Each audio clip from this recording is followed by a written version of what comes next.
శ్రీమతే రామానుజాయ నమః. శ్రీ సీతారామచంద్ర స్వామి వారి దేవస్థానం భద్రాచల క్షేత్రంలో నేటి నుంచి వైకుంఠ ఏకాదశి ప్రయుక్త అధ్యయనోత్సవాలు ప్రారంభం కానున్నాయి. తదంగంగా ముందుగా ఈనాడు పగల్పత్తు ఉత్సవాలను ప్రారంభించుకోబోతున్నాము.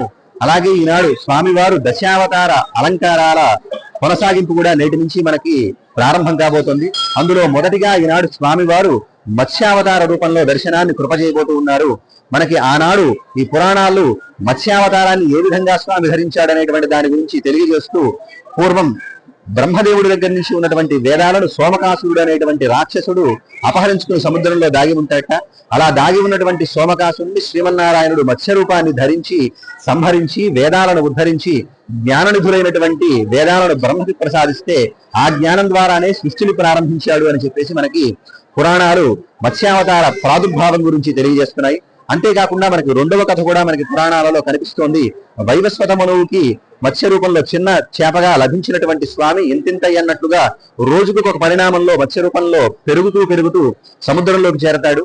అతనికి ఆజ్ఞాపిస్తాడు, నేటికి 7వ రోజున ఒక పెద్ద నావ వస్తుంది, మహర్షులు ఉన్నటువంటి నామ, దానిలో నువ్వు అధిరోహించి సృష్టికి కావాల్సినటువంటి విత్తనాలన్నింటినీ కూడా నువ్వు సిద్ధం చేసుకుని ఉండు అని చెప్పేసి స్వామి తెలియజేస్తాడు. అదేవిధంగా 7 రోజుల కడలి సుమారుగా ఆకాశమంత ఎత్తు ఎగిరేసేటువంటి అలల్లో ఉన్నటువంటి కల్లోలమైనటువంటి కడల నుంచి తన కొమ్ముకి ఈ నావని కడతారు. ఆ కట్టినటువంటి నావని సంరక్షించి మళ్ళా సృష్టి ప్రారంభానికి ఉపయోగిస్తాడు మత్స్యావతారాన్ని ధరించి మనకి స్వామి. ఆ విధంగా ఈ 2 కథలు కూడా మత్స్యావతారానికి సంబంధించి మనకి పురాణాలలో మనకి లభిస్తూ ఉన్నాయి.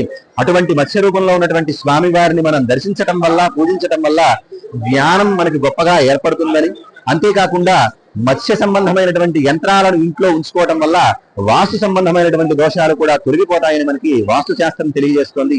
అటు దివ్యమైనటువంటి మత్స్య రూపంలో ఉన్నటువంటి స్వామివారిని దర్శించి విశేషమైనటువంటి ఫలితాలను పొందవలసిందిగా కోరుతూ జై శ్రీరామ్.